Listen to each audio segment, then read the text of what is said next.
可以講咧，其實我哋都有一個好好嘅計劃，係啊，去生 BB。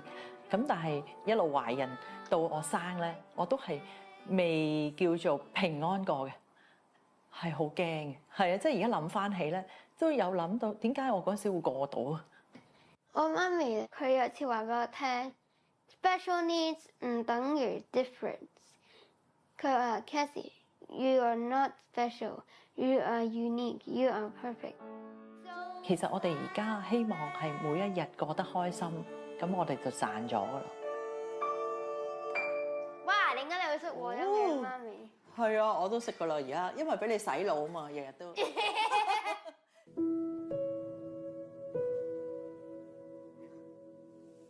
哎呀！OK， 好。佢出世之前咧，咁醫生都同我哋講咧，其實咧佢都會係有危險嘅。出世嘅時候，咁27週咧就即係唔夠7個月嘅仲，咁所以係全個過程咧，你係冇享受過你生 BB 嗰種喜樂啊，係完全冇嘅，係只係得個真係好驚。第一眼見到佢嘅時候咧 ，NICU 啦嗰陣時係插晒口，根本係冇諗過，哇！嗰個係自己個女嚟嘅。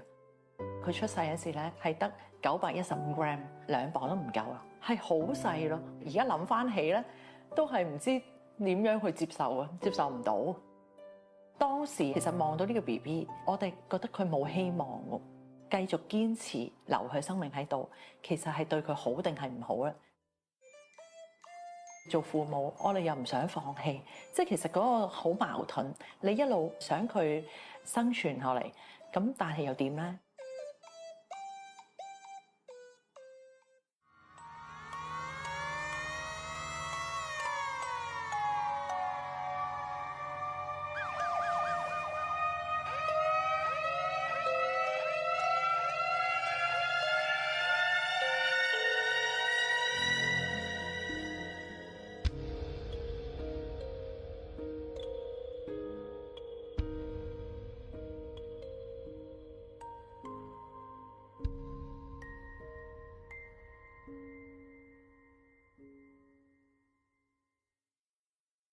我細個媽咪就講過個 story 啦，咁我記得佢講過係我係搶救嘅，所以我揾到個救護車聲，跟住就擺落去首歌。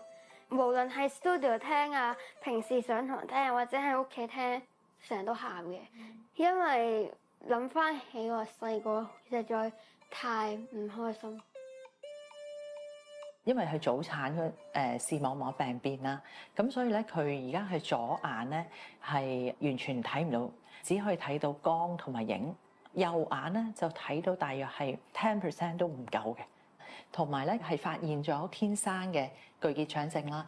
咁係因為係佢啲基因嘅問題，所以令到條腸咧係冇神經細胞。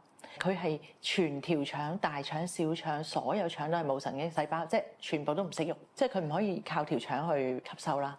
佢一定要靠呢個叫植物營養液啦。當時嘅醫生講，不停咁樣吊個營養液咧，其實咧會係好傷個肝。佢哋見過咧個情況咧，就最多都係吊10個月嘅啫。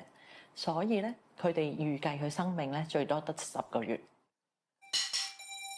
雖然我係隻眼睛睇唔到幾清楚啦，但係我都好多正能量嘅，我可以散發啲正能量俾佢。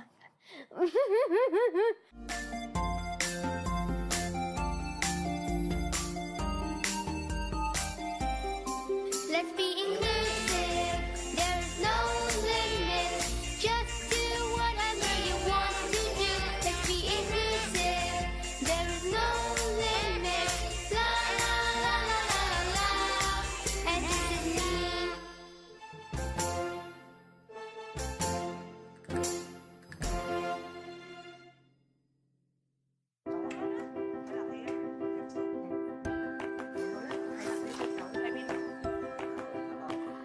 我哋今日整 cupcakes，今次係第一次，係咯，我哋一齊整蛋糕啊！其實佢全部嘅飲食咧都要營養師要 mon 住嘅。譬如嗰日可能係食多咗嗰啲纖維，又會令到佢唔舒服啊咁樣。咁所以我哋都要睇住咯，計住數嘅。因為其實佢有一個腸嘅造口啦，咁可能佢而家咧，佢暫時係唔可以自己去處理到呢件事，咁都要我同埋或者工人姐姐去幫佢咯。咁但係佢而家大下，咁我哋都希望佢真係好似同平常人一樣。咁佢自己譬如有時同啲同學啊喺學校啊或者出去咧，佢有時咧佢都唔想同人哋有分別。咁佢就有時咧扮啊，我見到佢咧係扮擺落口嘅，係啦，係咪啊？係啊，扮擺落口，因為佢唔想俾人知道佢有啲咩唔同咁樣咯。好似有時會少少唔開心，但係我知道我自己嘅健康情況，跟住我同佢哋講，我有呢個腸病，我食唔到啲固體嘅食物，我淨係可以食流質嘢。跟住嗰啲同學仔好似話吓，點解你咁慘啊？你食唔到固體，因為真我係咪？係啊，因為佢其實係3歲之前咧，佢都從未試過擺嘢落口食嘅。即係就算係飲水咧，差唔多都係唔得嘅。佢而家係食到啲流質嘅嘢啦，或者係我哋自己屋企整嘅嘢咧，擺到落口食，已經係好好啦。咁但係我哋當然做父母嘅就想佢係會繼續可以好啦。咁但係就都要睇佢而家個腸嘅情況咯。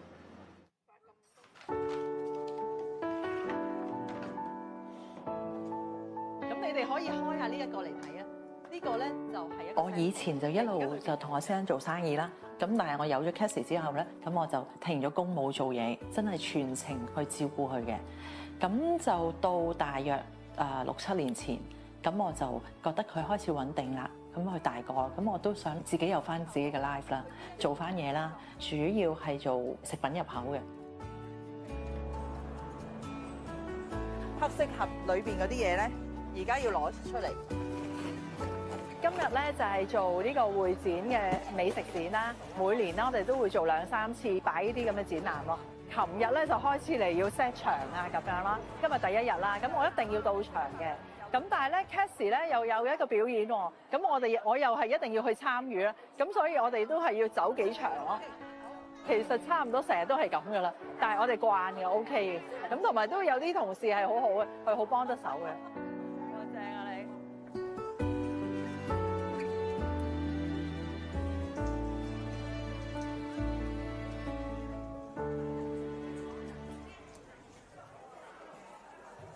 有時我都覺得我自己都好慚愧，因為有啲位其實係我真係唔可以做到24小時係陪住佢，即係可以做到100% 好嘅媽媽。我覺得我自問都唔係咁簡單，因為 Cassie 即係醫療佢有好多嘅開支啊，我哋都要去同佢 plan， 佢日後係要點樣嘅生活啊。大約2020年3月4號咧，我爹哋咧就有個 accident 就離開咗世界。4年幾之前啦，咁我先生即係 Cassie 嘅爹哋啦，就突然之間心臟病咁啊走咗，即係上咗天家嘅。我嗰陣時我唔係香港嘅，去馬來西亞做緊嘢，咁我第二朝先翻到嚟，但係我第二朝翻嚟咧，我都唔知點樣入屋同 Cassie 講呢件事。我細個成日去醫院咧，佢成日嚟醫院嗰度探我，同埋細個佢成日送好多玩具，例如個芭比啦，例如呢個熊仔啦，所以我而家仲 keep 住喺度。其實照顧方面咧就冇乜咩特別大嘅改變，但係個心咧有時會覺得以前係隔離有一個人幫嘅，有一個人喺度嘅，即係2個人一齊行嘅，覺得呢條路。但係而家我先生走咗，就覺得好多嘢都係自己要孭上身，同埋其實就個壓力好大，即係開始覺得自己有壓力咯，係啦。媽咪，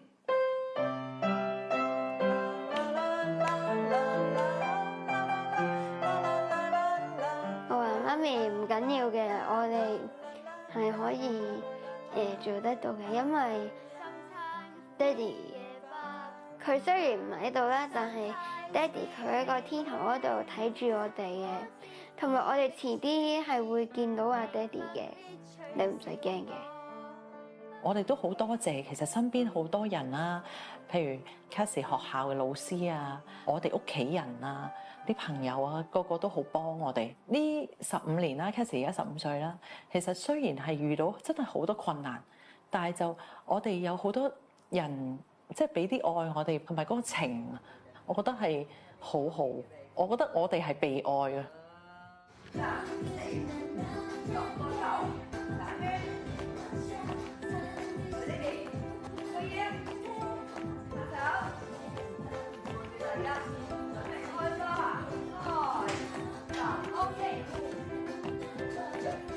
唔 OK 嘅其實係啊，不過就玩下，但係好開心咯。玩下 OK 嘅。佢係溫室長大，譬如你話出去出邊上興趣班，係同一啲同齡嘅學生去上，可能佢哋就有差別。因為佢隻眼睇得唔好啦，咁同埋佢大小肌肉又唔係咁好啦，咁其實咧學跳舞根本係好困難嘅事。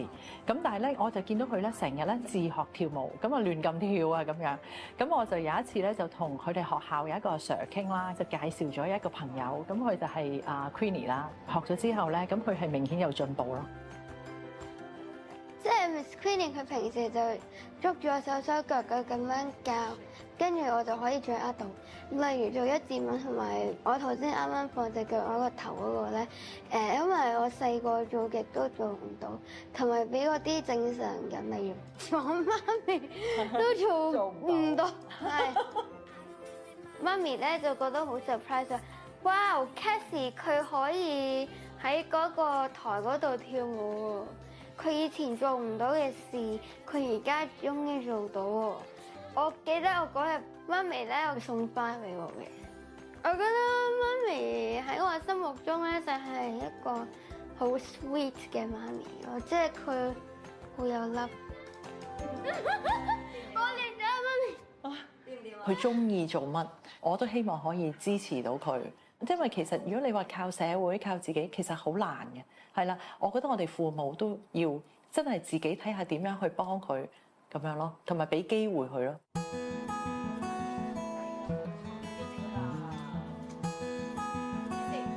首先我哋要做嘅任務，右邊嗰張擺底，冇錯對接，但係要拼齊咗先喎。即係咁樣。係啦，冇錯，但搭齊。呢個寫做咩啊？搭齊係啦。其實最開始嘅時候，我哋都因應同學仔嗰個能力，其實做嘅工種都會單一啲。之後啦，見到同學仔嘅能力係 OK 喎，咁跟住就會有試埋唔同嘅工種。咁我哋都希望讓同學仔每個人都可以喺當中參與，唔會就係因為佢嗰個視障或者係能力，就係剝削咗佢嗰個學習或者係出去工作實習。我覺得最有難度咧，應該係接信，因為我眼睛睇唔到幾清楚，有時對個邊同埋對個角係會有時對得唔齊，同埋覺得入嗰個書籤都幾難做，因為佢哋個袋真係好細，同埋嗰張卡片好大。其實我哋啲同學仔好少會受着佢哋個視障影響咧，或者係限制而少咗個夢想。佢哋都會同我講話，我好中意巴士咁樣咧，將來想做巴士司機咁樣。咁啊有啲同學仔就會同我講話，我好中意音樂，佢將來咧就好想唱歌啊，或者係可以玩唔同嘅樂器啊咁樣。我覺得喺嗰個人生嘅規劃裏邊，除咗學習之外，我哋讓同學知道其實佢哋有好多可能性，唔會俾佢哋嗰個視障或者身體嘅殘障限制咗佢咯。好，你摸下上面黑色係咪兩個一組？係咪啊？OK，咁好啦，咁邊個係 C 啊 ？Very good，OK。咁我哋深光機構啦，有一個部門咧係 EMA 深光音樂學院，係一個專業嘅音樂嘅培訓，讓到好多嘅畢業生啦，或者係在學嘅同學咧，有好多音樂方面嘅培育同埋讓到佢哋發展。譬如有彈鋼琴啊、二胡啊、古箏啊、唱歌啊、前排有男音啊嘅學習。如果人哋就話你做唔到嗰件事啊，又睇唔到又食唔到嘢嘅，佢話我雖然係咁啊，但係咧我可以用其他感官，例如用隻手啊，用隻耳仔啊，代替隻眼啊嘛，都可以做正常人想做嘅事，實現夢想。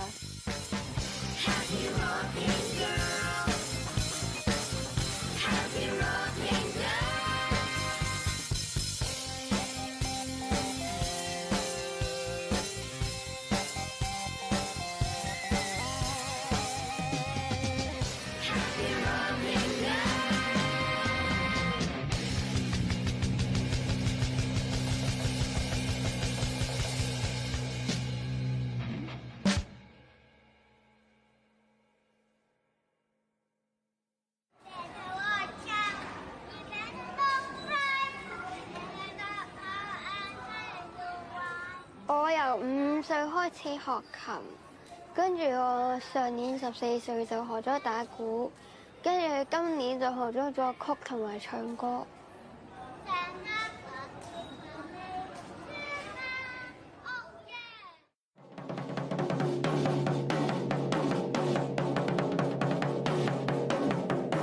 OK，你個手咧，隻手指好長㗎，個比例都長過我好多㗎。主要你要 feel 到，你用你嘅獨有嘅方法。咁啊，因為 Cassie 5線譜咧，佢就真係睇唔到啦。咁啊字咧都好文萃，我就發現，咦，係咪可以嘗試下去同佢哋揾一個新嘅學習模式？譬如就係講緊唔好用睇譜方法，我用耳仔去聽，用翻佢能夠掌握到嘅方法去彈啦。係啦，你最後又是最後個音。Yes good。咁呢個咧就係咧做玩 synthesizer 嘅效果。好玩喎！係啊，呢個咧叫做 after touch 啊。細個覺得打鼓好嘈同埋 for 男仔，跟住 Edmond Sir 就話試下個 keyboard 鼓，跟住又覺得好玩喎 ，OK 喎，跟住佢先接觸個真鼓，跟住話好好玩啊打鼓，跟住從此之後好中意打鼓啊！一起走過多少足印。其實有時我都會俾好多空間大家去自己諗啊，你可以做到啲咩咧？你想做到啲咩咧？咁啊試下加入嚟咯。咁如果覺得 OK，咁啊成為咗呢首歌或者呢個演繹嘅一個 signature 或者一個 character 咁樣啦，變咗大家可以創造一個屬於自己嘅音樂嘅世界。無論睇嘢睇唔到嘅嘢，或者係大家有唔同嘅背景，有唔同嘅音樂嘅歷程，有唔同嘅道路，其實都可以共融埋一齊。大家擺啲嘢出嚟。大家互相學習、互相吸收，咁我覺得成件事就可以咁樣行到落去。OK 得。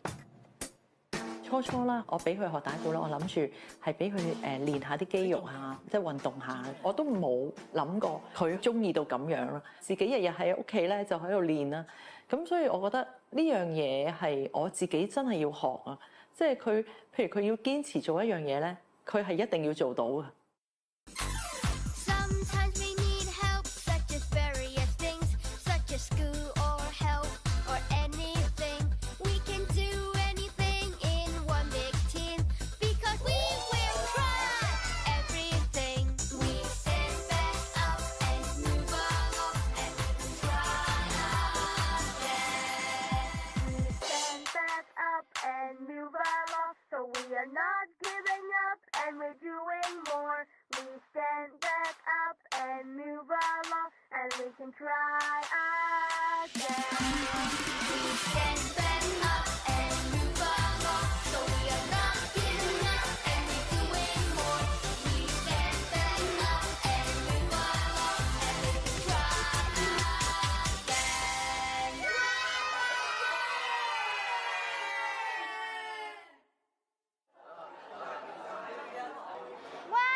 由細至大，我都同佢講，佢係一個好獨特嘅人。我哋都希望俾多啲自信心佢。譬如佢中意音樂，我哋希望佢可以喺音樂嗰度攞到佢嘅自信咯。要表演咧成個幾鐘嘅，你使唔使一陣去一去洗手間先？而家係啦，要。我覺得我身體上，即係例如我眼同埋條腿應該要啲進步嘅空間，尤其是條腸。加油，因為我照顧自己啊，隻眼睇唔到嘢清楚，都係更加難。咁咧，我就會分享我自己嘅原創歌。呢首歌咧係叫 Try Again。我哋人生遇到好多困難同埋挑戰，唔緊要，我哋只要唔放棄，我哋一定會成功。我哋不如加油啦！Sometimes we give up。可能你哋會覺得啊，我其實係好唔好彩，好慘，但係我唔係咁睇喎。